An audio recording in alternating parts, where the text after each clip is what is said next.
Hola, buenas tardes. El día de hoy vamos a hablar acerca de hipertensión arterial. Este tema pues es muy importante debido a que muchos de nuestros pacientes van a tener esta enfermedad crónico-degenerativa y pues es importante conocer acerca de ella, ¿no? Antes que nada hay que dejar en claro pues ciertos conceptos como qué es la presión arterial, y esto corresponde a la tensión que ejerce la sangre sobre la pared en el interior de las arterias. ¿Y de qué depende esta presión arterial? Pues depende principalmente de estos dos factores. El primero es el gasto cardíaco, el cual, recordando, pues es la cantidad de sangre que se expulsa por el ventrículo izquierdo durante la sístole y se expresa en litros por minuto. Y pues el gasto cardíaco, para que haya un buen gasto cardíaco, se necesita de un corazón que tenga una buena capacidad para contraerse, y también de la cantidad de sangre que llega al ventrículo izquierdo durante la diástole, a lo cual se le conoce como precarga. Otro factor que tiene importancia en cuanto al gasto cardíaco, pues es la frecuencia cardíaca. Y este toma mayor importancia en situaciones en las cuales se presenta una disminución del gasto cardíaco. Por ejemplo, en pacientes que tienen una deshidratación severa o en pacientes que tienen hemorragia, pues uno de los principales mecanismos para tratar de compensar esto es pues con taquicardia, con un aumento en la frecuencia cardíaca. Y esto pues es uno de los primeros signos de bajo gasto cardíaco en estos pacientes. También la resistencia periférica total, y esta pues depende del tono del árbol arterial y de las características de la pared de las arterias. Los pacientes que tienen, por ejemplo, aterosclerosis, pues no tienen una buena respuesta en cuanto a las sustancias vasodilatadoras o vasoconstrictoras, por lo cual pues muy frecuentemente van a presentar hipertensión arterial. ¿Cómo se regula la presión arterial? Pues uno de los principales factores implícitos es el sistema renina-angiotensina-aldosterona. Los invito a ver mi video pasado en el cual hablo de este sistema y cómo es que aumenta el volumen sanguíneo y cómo es que aumenta también la presión arterial. Y también es importante porque en este video vamos a hablar un poco acerca del tratamiento de la hipertensión, y pues los fármacos que se utilizan pues intervienen o interrumpen en algún punto, la mayoría de ellos, en cuanto al sistema renina-angiotensina-aldosterona. Este, bueno, entre los factores como tal que van a regular la presión arterial pues son muy complejos y son muchos. Uno de ellos es la mayor ingesta de sodio, con lo cual pues se va a activar precisamente el sistema renina-angiotensina-aldosterona y va a haber un aumento al final pues de la presión arterial. En cuanto a si también hay una reducción de la masa nefronal, pues se produce una mayor retención de sodio y por ende de agua o de líquidos, y aumenta la presión arterial. También pacientes, como ya vimos, puse el ejemplo en pacientes que tienen una disminución de la volemia, pacientes con hemorragia o con deshidratación severa, los cuales pues están sometidos a mucho estrés, por lo cual pues se activa o hay una hiperactividad simpática, lo cual produce una constricción tanto venosa como una constricción de las arteriolas, y esto pues va a aumentar la presión arterial. Ya hablamos un poco acerca del sistema renina-angiotensina-aldosterona. Otro factor, el principal factor de riesgo para el desarrollo de hipertensión, pues sería la obesidad, y a su vez pues se relaciona con síndrome metabólico o resistencia a la insulina, ¿no?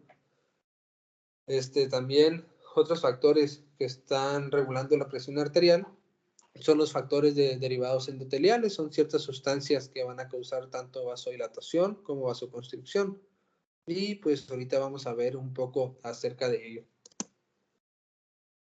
En cuanto a la prevalencia de hipertensión a nivel mundial, en el año 2010, esta enfermedad se diagnosticó aproximadamente en el 40% de los adultos, y en el año 2012 se diagnosticó en 31.5 de los mexicanos mayores a 20 años, y en el año 2015 se ubicó como la enfermedad crónica responsable del 18.1 del total de muertes. Y pues por lo cual es algo muy triste, ya que esta es una enfermedad la cual es totalmente prevenible y este número no tendría por qué ser tan alto. Ninguno de estos deberían de ser tan altos. Como tal, ahora vamos a definir qué es la presión arterial. Pues si nos vamos en cuanto a para un paciente, se define como el nivel de presión arterial en el cual el paciente tiene beneficios para su tratamiento, ya sea con intervenciones en el estilo de vida, con el tratamiento no farmacológico o con el tratamiento farmacológico. Y así nos vamos a cifras de presión arterial para hacer una definición. Se define como una elevación persistente de la presión arterial mayor a 140 sobre 90 milímetros de mercurio. Perdón, ahí dice mililitros, pero es milímetros de mercurio. En cuanto a los factores de riesgo, pues existen como todo, ¿no? Factores de riesgo no modificables y factores de riesgo modificables. En cuanto a los no modificables, pues está la genética. Aunque no se ha encontrado ningún gen específico que se relacione con hipertensión arterial, sí se sabe o se estima que la contribución genética para esta enfermedad es de hasta el 50%. También se sabe que la maduración y el crecimiento producen un aumento de la presión arterial, el cual puede ser predictible. Y pues, por ejemplo, se sabe que en la mayoría de los pacientes, tanto la presión arterial diastólica como sistólica aumenta hasta los 60 años de edad. Y luego, después de los 60 en adelante, mientras que la presión arterial sistólica sigue en aumento, la diastólica pues comienza a descender conforme la edad avanza.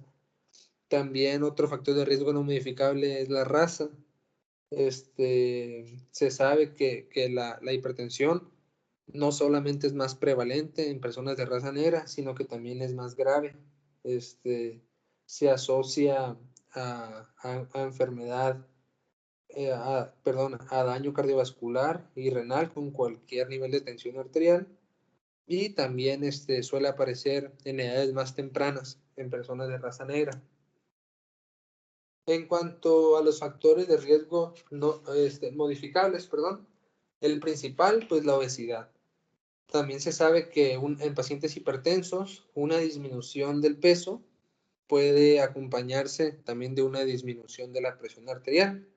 Y un indicador clínico más preciso para el riesgo de padecer hipertensión arterial, pues es la distribución de la grasa corporal.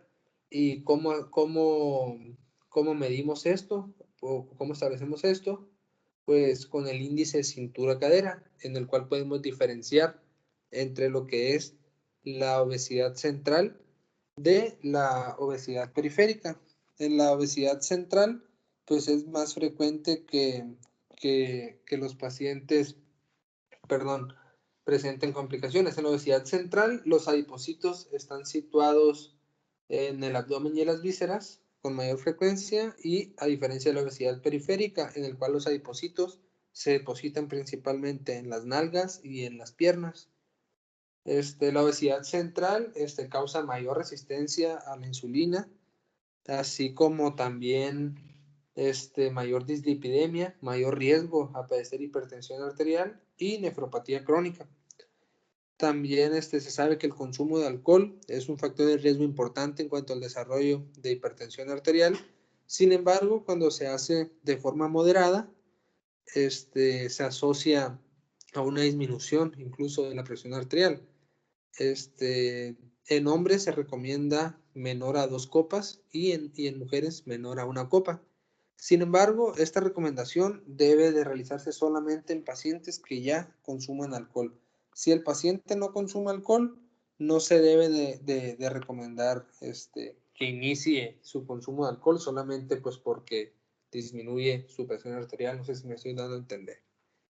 También se sabe que las dietas pobres en sodio se relacionan con un aumento de la presión arterial. ¿Cuáles son las dietas pobres en sodio? Pues los pacientes que no consumen ni frutas ni verduras, ya que ahí es donde se encuentra la mayor parte del potasio, ¿no?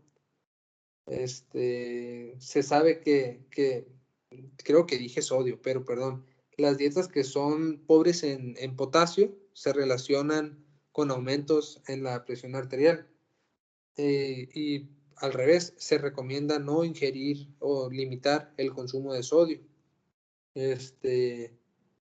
Se sabe que las dietas que son ricas en potasio, pues son pobres en sal, o sea, o en sodio, ya que pues se recomienda un tipo de dieta específico que ahorita vamos a hablar cuáles son, ¿no? Dieta DASH y mediterránea. En cuanto a la fisiopatología de la enfermedad, pues nosotros estamos hablando en esta ocasión de hipertensión primaria o hipertensión esencial. Y esta, pues, la fisiopatología tiene diferencias en cuanto a la hipertensión secundaria, ¿no? La cual puede ser secundaria a ciertos fármacos o a ciertas enfermedades, como por ejemplo síndrome de Cushing, en el cual, pues, el mecanismo por el cual se produce la hipertensión es diferente. Nosotros vamos a hablar de la fisiopatología de hipertensión primaria, cuyo principal factor responsable pues es una disfunción endotelial. ¿Y qué es una disfunción endotelial? Se produce un desbalance entre la secreción de sustancias vasodilatadoras, como el óxido nítrico y la prostaciclina, los cuales pues van a causar un aumento, una disminución de la presión arterial, y sustancias vasoconstrictoras, como es la endotelina 1, y también ciertas sustancias proinflamatorias, como es la interleucina 1. Este desbalance se produce pues una disminución de la secreción vasodilatadoras y un aumento en la secreción de sustancias vasoconstrictoras, lo cual causa un aumento en el tono vascular, un aumento en la presión arterial, y también, como ya vimos que también se secretan sustancias proinflamatorias, esto favorece a la aterosclerosis. Y también, pues, los pacientes con aterosclerosis, pues, muy frecuentemente desarrollan hipertensión arterial.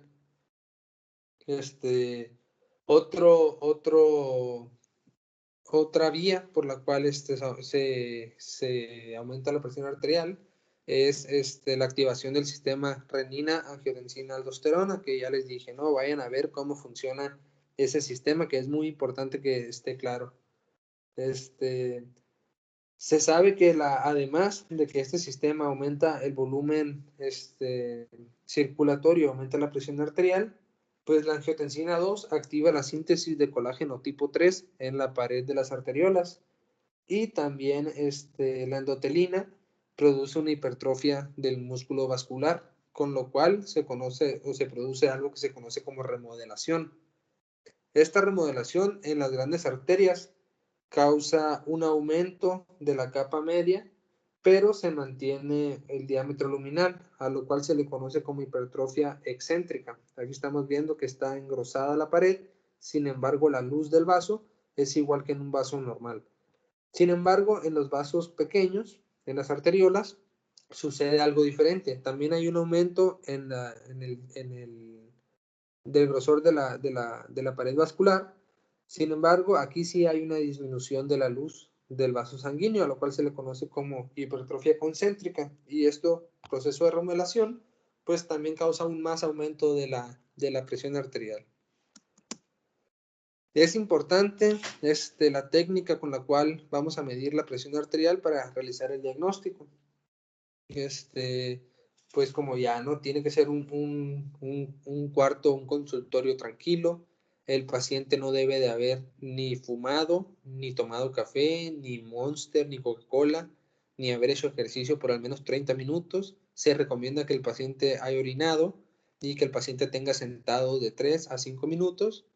Que el paciente no hable mientras le toman la presión arterial, la posición es muy importante, un paciente esté sentado, que tenga una silla que tenga respaldo y con ambos pies recargados en el piso, ¿no? Entre otras recomendaciones, son muchas, pero estas son las más básicas, por así decirlo. Existen ciertos criterios diagnósticos para esta enfermedad. Uno de ellos y de los más es que el paciente tenga una presión arterial sistólica mayor a 180 milímetros de mercurio y diastólica mayor a 10 milímetros de mercurio, pues en la primera consulta, y con esto se confirmaría el diagnóstico. también con cualquier cifra de hipertensión arterial, pero que se reporte que hay un daño a órgano blanco o que el paciente llegue por una emergencia hipertensiva, pues así también se confirma el diagnóstico. En la segunda visita también se confirmaría el diagnóstico si el paciente en la primera tuvo mayor a 140 sobre 90 milímetros de mercurio y en la segunda tiene mayor a 160 sobre 100 milímetros de mercurio.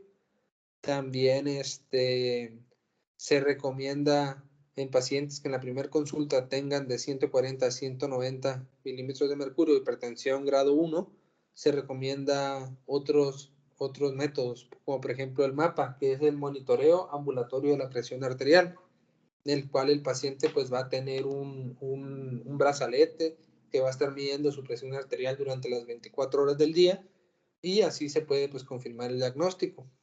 Finalmente, también si en 4 consultas consecutivas el paciente tiene una presión arterial mayor a 140 sobre 90 milímetros sobre mercurio, también así se establece el diagnóstico. Es importante pues tener una clasificación de la hipertensión arterial, ya que con esto pues podemos evaluar el riesgo cardiovascular que tiene el paciente y también cómo va a ser el tratamiento, cómo vamos a iniciar el tratamiento del paciente.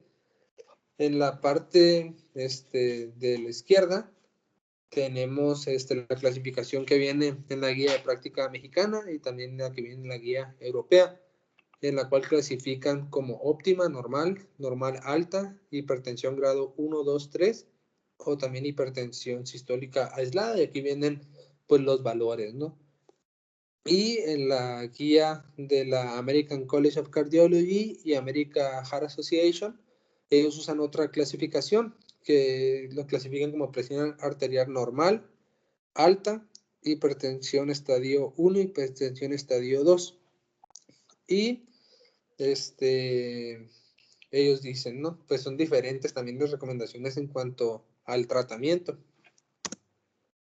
Es importante pues evaluar el riesgo cardiovascular que tiene el paciente y para esto se utiliza una escala a la cual se le conoce como Heart Score, lo cual va a determinar si el paciente tiene un riesgo cardiovascular bajo, moderado, alto o muy alto. Y esto pues por diferentes factores, ¿no? La fase en la cual se encuentra la hipertensión arterial, si el paciente tiene daño orgánico, otras enfermedades, y su clasificación de hipertensión, ¿no? Normal, alta, grado 1, 2 o 3. Aquí lo importante es que pues, las personas que tienen un bajo riesgo cardiovascular en su escala de score tienen un riesgo a 10 años menor al 1%, los de riesgo moderado tienen un riesgo a 10 años entre 1% y 5%, los que tienen un riesgo alto tienen un riesgo cardiovascular de 10 años de un 5 a 10%, y los que tienen un riesgo muy alto, pues tiene un riesgo de 10 años mayor al 10%. Y aquí están ciertos factores que van a estar implícitos en su riesgo cardiovascular. Ok, ahora vamos a empezar con las complicaciones como tal de la hipertensión o daño a órgano blanco. Uno de los más afectados es la retina, lo cual causa retinopatía hipertensiva, el cual pues es un daño crónico, ¿no? Por la hipertensión arterial de la microcirculación, ¿no? Del ojo o de la retina, perdón, el cual en episodios agudos de elevación de la hipertensión arterial puede presentarse con hemorragias, microaneurismas y exudados duros, por lo cual pues es importante que el paciente se someta a estudios de fondo de ojo por lo menos una vez al año, y pues para ver si el paciente tiene daño hipertensivo y el grado de daño, ¿no? Si es que tiene. Otro de las complicaciones es la miocardiopatía hipertensiva, en la cual pues de forma o al principio de la enfermedad el corazón, para tratar de compensar esa hipertensión arterial, pues causa una hipertrofia concéntrica del ventrículo, ya hablamos lo que es eso.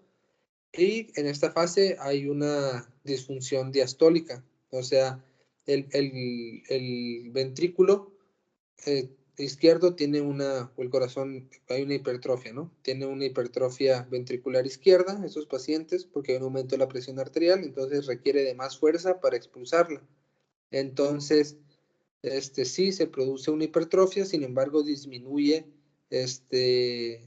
la cantidad de espacio, ¿no? Dentro del ventrículo. Por lo cual hay una dificultad en cuanto a su relajación, pero se puede presentar insuficiencia cardíaca con una fracción de eyección ventricular preservada. Y en fases ya tardías aparece lo que se conoce como cardiomiopatía dilatada, en la cual pues va a haber una evaluación, una hipertrofia excéntrica, con lo cual va a haber un aumento en la presión una hipertrofia, perdón, en la pared del ventrículo. Sin embargo, pues va a haber un aumento en el volumen o en el interior de la cavidad del ventrículo. Y en esta fase de la enfermedad es cuando hay una insuficiencia cardíaca con una fracción de eyección ventricular deprimida, ya que se pierde lo que es la capacidad del corazón para contraerse correctamente. También tiene mucha repercusión vascular.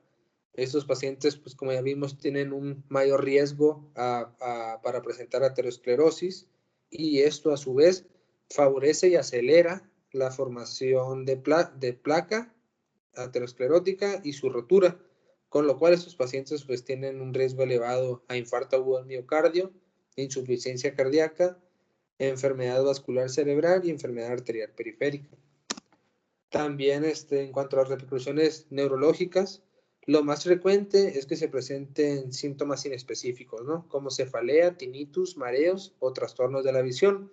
La cefalea, pues característicamente se presenta por las mañanas y en la parte occipital, y se relaciona con cifras tensionales de mayor a 110 milímetros de mercurio de la presión arterial diastólica. Y también, pues ya más grave, se puede aparecer también encefalopatía hipertensiva, en la cual hay una aparición del déficit neurológico transitorio, y pues clínicamente se presenta con una disminución del nivel de conciencia. Hay que recordar pues que esto se evalúa con la escala de Glasgow, y pues también suele asociarse a retinopatía con edema de papila, hipertensión intracraneal y también pues convulsiones. La nefropatía hipertensiva, pues el riñón es el órgano diana que más se afecta por la hipertensión arterial, y pues como en el resto de las microcirculatura se produce una angiosclerosis, pues en el riñón pues sería una nefroangiosclerosis, y con lo cual llevaría al paciente pues a una enfermedad renal crónica. La hipertensión arterial, aparte de que causa daño renal por sí solo, también acelera otros tipos de enfermedad renal, principalmente la diabética, por lo cual la Asociación Americana de Diabetes recomienda mantener la presión arterial en pacientes diabéticos menor a 130 sobre 80 milímetros de mercurio. En cuanto al tratamiento no farmacológico, pues ya vimos, ¿no? La pérdida de peso, por cada 10 kilogramos que baje el paciente, va a disminuir de 5 a 20 milímetros de mercurio su presión. También los planes de alimenticios DASH, los cuales son ricos en micronutrientes como el potasio y bajos en sodio, y también otro tipo de dietas como por ejemplo la dieta mediterránea, ¿no? Que por lo generalmente son dietas ricas en frutas y verduras, productos lácteos bajos en grasa y un contenido reducido de grasa total o saturada. O como ya vimos, pues esto llevaría a una reducción del sodio en la dieta. Que el paciente realice actividad física. Lo recomendado es realizar 150 minutos repartidos en 3 días, con no más de 2 días descanso entre sí. Y esto se relaciona con una disminución del riesgo cardiovascular y también se relaciona con una disminución de la presión arterial, una disminución de la grasa corporal y del peso, y con un aumento en la sensibilidad de la insulina. Ya vemos que muchos de estos pacientes tienen resistencia a la insulina. Ya vimos las recomendaciones en cuanto al consumo de alcohol. Ya vimos una copa en mujeres y 2 copas en hombres, no recomendado en pacientes que no consuman alcohol. Y aquí pues tenemos las mismas, nomás es como la misma tabla, pero de diferente bibliografía. Y en cuanto al tratamiento farmacológico, ¿cómo diferenciamos o cómo iniciamos en un paciente que va a tener inicio con un tratamiento no farmacológico o cuando un paciente ya necesita lo que es un tratamiento farmacológico? Pues esto se hace en pacientes que tengan hipertensión arterial grado 1 y que tengan también un riesgo cardiovascular leve, que ya vimos, ¿no? Los grados de hipertensión, hay ciertas escalas, ¿no? Está la escala de la guía de práctica mexicana, que es la de la europea y la de la American Heart Association, y el riesgo cardiovascular se evalúa con el score, Heart Score, que ya lo vimos. Los fármacos, bueno, se recomienda tratamiento no farmacológico en pacientes que tengan hipertensión grado 1 y un riesgo cardiovascular leve. Y ya sí debe, o también que no respondan, ¿no?, a este tratamiento. Y el tratamiento no farmacológico, pues en el resto de los pacientes. De primera línea, los fármacos utilizados son los IECA, como por ejemplo el captopril, y los ARA2, como por ejemplo el losartán. Miren el video del sistema renina-angiotensina-aldosterona y les va a quedar claro cómo funcionan estos, ¿no? También los calcio antagonistas y los diuréticos tiazídicos son los fármacos que se utilizan de primera línea. Se recomienda iniciar el tratamiento con una combinación fija de estos 2 fármacos que incluyan un IECA, un ARA y ya calcioantagonistas o diuréticos. Si no se logra un control en la presión arterial, pues se pueden utilizar un tercer fármaco, ¿no? Pero que sea de estos de primera línea. Entre los fármacos de segunda línea, pues tenemos otro tipo de diuréticos, como por ejemplo la espironolactona, o los beta bloqueantes o los alfa bloqueantes. Sin embargo, los beta bloqueadores pueden ser considerados de primera línea en ciertos pacientes en específico, como por ejemplo pacientes que tengan insuficiencia cardíaca con fracción de eyección ventricular deprimida, que tengan cardiopatía isquémica, que tengan fibrilación auricular, mujeres en edad fértil o embarazadas. Y aquí pues simplemente es un esquema el cual nos da como un algoritmo, ¿no?, en cuanto al tratamiento del paciente, que dice lo que ya dije. Y aquí viene otro algoritmo para el tratamiento. Para cambiar, por ejemplo, mencioné que había que tener, si el paciente no mejoraba, para pasar de tratamiento no farmacológico a farmacológico, si no había una respuesta al tratamiento, esto se considera que deben ser de 3 a 6 meses. Y aquí puse esta tabla en la cual vienen las indicaciones de cada fármaco y también en qué fármaco se debe de evitar, ¿no? Y aquí están mis referencias. Las voy a copiar y pegar ahí abajo del video por si quieren leer alguna en específico. Muchas gracias.